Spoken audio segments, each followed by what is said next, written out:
နက်9 နိုင်ခွဲမာတဲ့လန်ထိတ်ကတော်များရဲ့မိုဟင်ကအိုစီယာနေငွေ1000တောင်ထနေပြီရက်ွက်ထဲမှာမိုက်ကားတန်နဲ့အတူအိမ်ချွားဖွင့်ထားတဲ့တရားတန်တွေကသူတို့ရက်ွက်လေးရဲ့မနက်ခင်းကိုပြန်လဲတက်ဝင်လာစေပြန်တယ်ဘေးကကိုထုံးကလည်းသူ့ပူနဲ့သူပါမိမကအကျော်သေးထားလို့အိပ်ရတဲ့လဲနေတာကြပြီညကကိုပူတို့အော်ဟေးတန်တွေကြောင့်သူ့မိမလှက်နိုးပြီးပြန်အိမ်မရတော့လို့ပြုစုပေးနေရတယ်ကိုထုံးခမရလည်းမျက်ကွင်းနဲ့ညိုနေရှာတယ်အိပ်ပြက်ထားပေမဲ့သူ့အတွက်ကနားဖို့ရခွင့်မသာမနက်လေးနာနဲ့မတင်ဆန်တို့အိမ်ရှိရနေဟစ်တင်ဆန်နေငါဒီနေ့ရေဖြစ်အောင်မလားလို့လှမ်းမေးသူရဲ့နေ့စဉ်ရေထမ်းတဲ့လုပ်ကိုစားတက်มาတော့တယ်ကိုပူတရားညကဆောင်မပါပဲစိုက်ကားပေါ်မှာပဲအဆင်ပြေသလိုအိတ်ခဲရတာကြောင့်ဒီကိုယ်လုံးလဲနာကျင်ကြိုက်ခဲနေတယ်ညကမတင်ဆန်ပေါ်ပြုံးပြီးဆုံမိတာတွေကိုလည်းပြန်တွေးရင်ရှင်ထဲမကောင်းလာတာတော့အမှန်မတင်ဆန်ကမျက်နှာသေးပြီးလမ်းထိပ်ကတော်မြရင်မဟင်းကဆိုင်ဘက်ထွက်လာတယ်လက်ထဲမှာတော့ညကရောင်လို့ကြံတဲ့ကစုံရက်စီးလေးတွေပါလာတယ်အတော်ကြီးဒီမှာညကဈေးပိတ်ခန်းဒီကြံတာလေးတွေအတော်ကြီးဟင်းချက်ဖို့ယူထားလိုက်ပါဦးတော်မြရင်ကကစုံရက်စီးတွေကိုလှမ်းယူရင်မတင်ဆန်ရဲ့ဖောင်းအေးနေတဲ့မျက်နှာကိုတစ်ချက်ကြည့်တယ်တော်မြရင်ကတပြင်းတစ်ချက်ချပြီးဟင်းအိုးထဲကဟင်းရည်တွေကိုခက်မြမြခတ်ထည့်ပေးလိုက်တယ်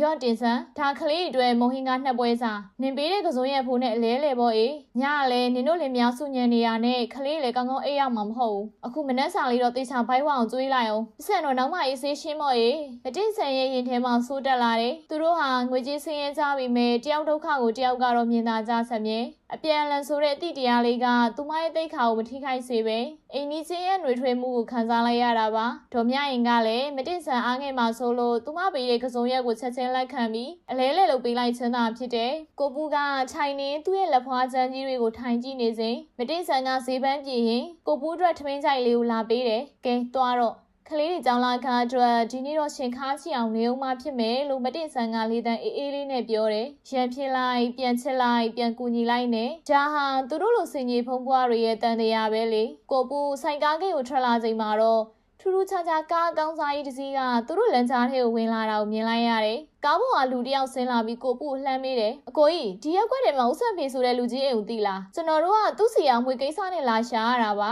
သူကဒီမှာခြေချသွားတယ်ကြားလို့ကိုပူမျက်လုံးတွေပြူသွားတယ်ဦးဆန်ဖေဆိုတာလွန်ခဲ့တဲ့2 နှစ်ကမှဆုံးသွားတဲ့မတင်ဆန်ရဲ့ဖေမဟုတ်လားမတင်ဆန်တို့တောင်သူ့ဖေစီကဘာမွေးမှမရလိုက်တဲ့အပြင်အကျွေးတွေကြီးဆက်ပေးခဲ့ရတာသူအသိဆုံးအခုဒီလူတွေပြောတဲ့အမွေဆိုတာက